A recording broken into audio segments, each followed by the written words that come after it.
everyone. Hope you're doing well. Did I already start? Was I on? Was that what was going on here? Rhonda said she didn't hear any sound. I wasn't on and talking yet. Anyways, Isaac is not here, so apologies if things are already going awry without his presence. But for those of you who don't know, I'm Sharon. I am one half of Academy of Handmade. Isaac is the other half. We are here to help makers with their business. And was I on with no sound, guys? Because I'm really glad I didn't do anything like pick my nose or something. Okay, anyways. Good to know. I was really worried because I haven't done that before.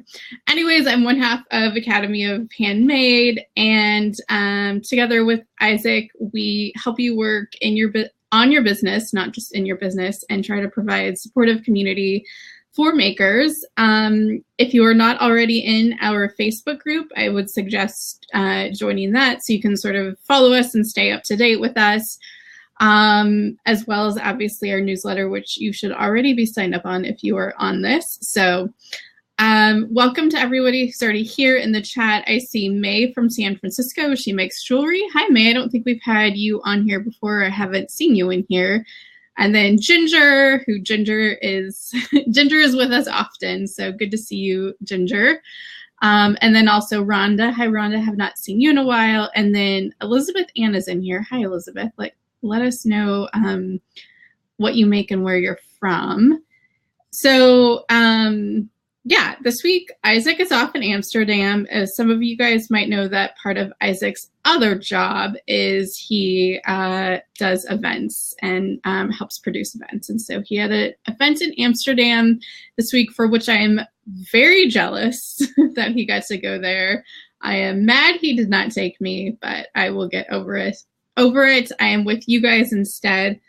This week, we are actually going to start talking about the holidays a little bit. I know it definitely feels like that's the season for this.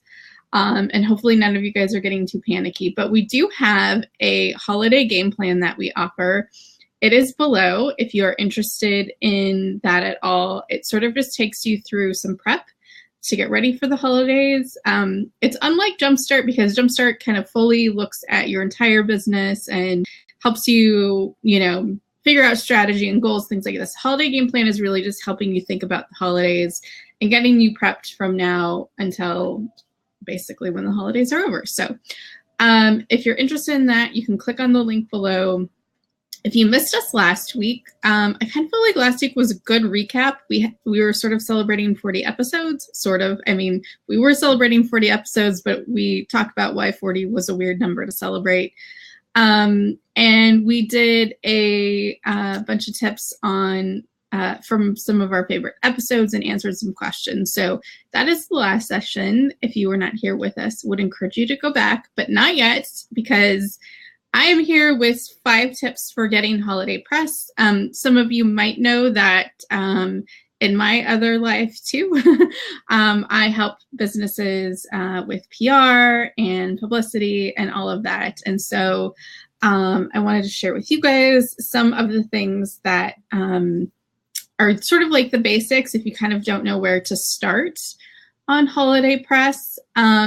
And so if you guys have any questions while we're doing this, the ask a question button, you can pop something in there anytime right below here, and feel free to ask me anything, I guess. Ask me anything. I was going to say anything related to press, but also, I mean, anything in general. I'm open to your questions. So let's dig in and let's talk about the 5 things that you should be thinking about for getting holiday press. And the first one is, I mean, if I just gave you this tip and nothing else, I mean, I feel like this is like the foundational tip for everything. What? Isaac is in here.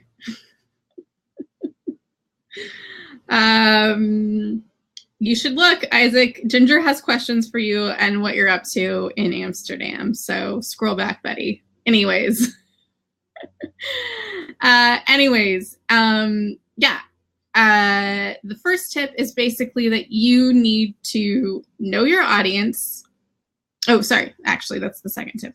Know what makes you newsworthy. Sorry, I got ahead in my notes.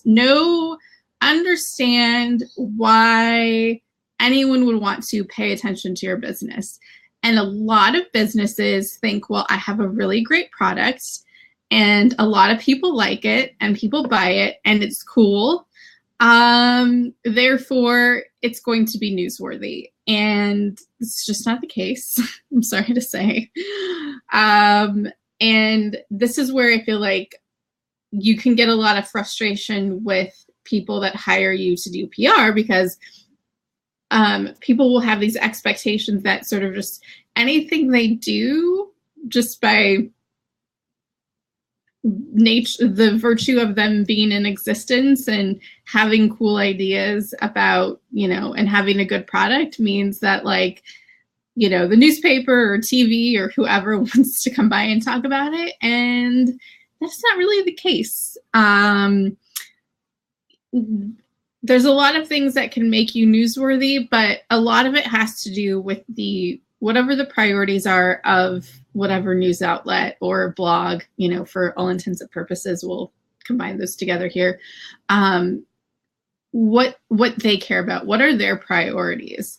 So sometimes it's topic specific, like that it's products for young moms. If it's, a certain kind of blog or maybe a very specific magazine, it could be small businesses in your area. It could be something that's more just like the local paper or local news, where they're looking for things that are happening in the area, things like that. So it will take some research to kind of figure out understanding what makes you newsworthy. And that could change from publication to publication. This is like foundation PR 101. So if you master this, you have a good shot of like really going hard with publicity. But it's kind of hard because you kind of have to understand your business in the eyes of different publications. And that takes time and research often. And that is why people often do hire someone to do PR for them, because that person much more quickly understands or already has relationships with those publications and gets what they want. So number one tip is know what makes you newsworthy.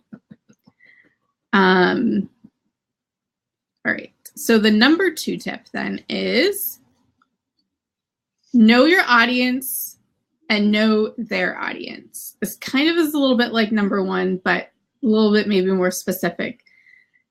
You have to understand who your product is for and what makes your product appealing to your audience and why they buy it and who buys it. And then you have to then figure out, okay, if that's the kind of person that's buying my product, I need to find publications and outlets with a similar audience that will profile me. Now this sounds maybe easier said than done, but I will give the example that I have given before of a currently thriving business that I know started making book safes. They now make candles, and they were also making candles at that time, and they made book safes. And the thing about the book safes is they would get a lot of press, which, right, that seems great, but they didn't get a lot of people buying off of that press. So you kind of have to know what, part of it was audience alignment, part of it was like they were just interested in the novelty of the book safe, and they weren't really interested in the novels in the rest of the product lines and things like that. So they eventually ditched that and became very successful just focusing on candles. But you have to realize, if you're pitching a story, the audience that is getting the story has to line up really well with the target audience that you actually have. Otherwise, you're really not going to get stuff to buy, and the publication really probably might not care about you, because their audience and your audience should sort of be the same for them to want to pitch your product, if that makes sense. Sometimes you'll have, maybe a local newspaper or something where there's a very wide audience, in which case, going after local press might just be more of you looking to just get general press, which is fine. But if their audience is local, your angle then is I am also local. So there's part of that understanding who their audience is so you can pitch yourself to them. The number 3 tip I would say is that give the press time to tell your story, know their deadlines and schedules, especially for gift guides. Obviously, that is super important because those tend to be much more rigid and they're flooded in. But if you are launching a product, you know, I don't know, in a month, the time to tell the press is now, and, you know, start building up, you know, exclusives you could give them, things like that. And the time is not to tell them after you've already launched. You're running to do things before they happen or about like right when they happen. Usually after something's happened, the news doesn't care about it as much because it stops being new, if that makes sense. I recently had someone come to me and somebody else asking us about doing some PR for them about a TED Talk they did a month ago, which giving a TED Talk is already probably kind of hard to pitch, but you could probably get something. But if it happened a month before, yeah, that's a lot more difficult to make happen. So when you start, you know, planning for things that you know you're going to market and things that are important, you have to give time to reach out to the press and cultivate a relationship with them and understand their deadlines. Because especially if you're dealing with a magazine, they're usually printing the month before for that month. So for the month that it's, you know, whatever the, you know, November issue is usually getting printed in October, and everything has to be done, you know, weeks before. So welcome, Louise. Hello. Thanks for joining us from the UK. So to recap, number 1 is know what makes you newsworthy. Number 2 is know your audience and know their audience. Number 3, give press time to tell your story, know their deadlines and schedules. And number 4 is know the right people to talk to. And this can kind of get tricky sometimes. If you, I forget, Amy Fleury's book, Recipe for Press, kind of breaks down who you should talk to, at least with magazines. But there are some people that are not the right people to talk to for your story. A lot of times some people will try to talk to people that are in advertising about stuff, and that's not really the people you want to. They only care about your money and want you to purchase ads. They're strictly salespeople and they're not editorial in any way. You want to talk to people who are journalists, who are writers, who are editors, people like that. And you want to talk to the people that cover, you know, specifically whatever it is you're trying to pitch. If it's women, if it's fashion, or whatever it is, you want to, the name you, oh, Amy Fleury, she wrote Recipe for Press. Flurry. Anyways, she breaks stuff down in her book, but know the right people to talk to. This can just be as simple as calling up you know, your local reporter, or calling up the magazine that you're interested in, saying who handles XYZ, and hopefully they will give you that information. Sometimes they're guarded and secretive about stuff. That's sort of understandable, but if you can do a little bit of detective work and figure that out, oftentimes they're quite nice and will give you that information. If not, you can just look through the publication yourself and figure that out. And the last one that I would say is be persistent. A lot of times people will give up on a reporter, a press, and after like, you know, a couple emails. And I would say that, you know, 3 to 5 contacts is probably worth it. It depends on what you're pitching, but like going back to them, and just because on this one story you didn't hear from them, that doesn't mean the next story they won't care either. Everything's case-by-case basis. Everything has to do with how compelling your story is versus how compelling other stories that they're working on at that time. And maybe you'll catch them the next time when they don't really have a lot going on, so they're very open to whatever it is you have to say. So the persistence of being, I guess, persistent and consistent, going back to them, continually thinking about stories that you might have for them, and not giving up at the first no. So those are the 5 things. Know what makes you newsworthy. Know your audience and know their audience. Give the press time to tell your story. Know their deadlines and schedules. Know the right people to talk to, and then be persistent. I'm going to copy and paste these into the chat just so that if you missed anything, it's right there. There you go. Does anyone have any questions about this?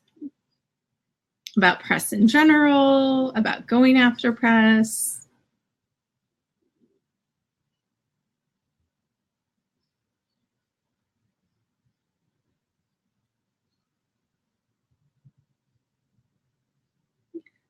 I will say that we live in an age where there are abundant outlets for press, and that micro influencers and people who, you know, have an Instagram or a blog can be huge allies for us and can often be low-hanging fruits. There are often relationships where sometimes it might require payment, where I would say a relationship with, you know, a magazine will basically should never have payment involved. And the only payment might be, you know, sample products or paying for shipping for certain things like that. But in general, for reputable, worth it magazines, you usually would not pay for press. Would you send sample products to the press? For magazines and probably for some bloggers, I would, but I would check to see what their policies are first. I would make a call. Sometimes bloggers on websites will have that. And you should just know that, you know, depending on what samples you have, like if you sell cards, it's a lot easier for you to send samples because your samples, you know, cost significantly lower to produce than somebody who might make, you know, gold jewelry. So obviously those things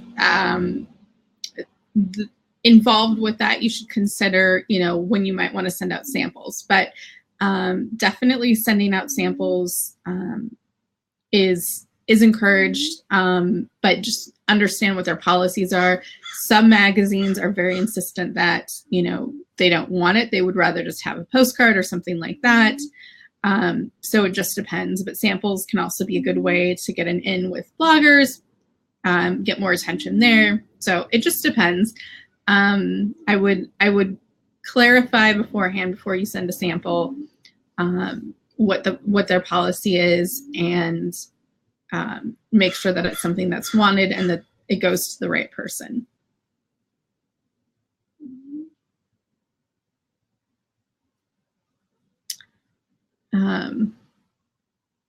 Make sure the product gets into the right hands. Yes, exactly. That's super important. Any other questions?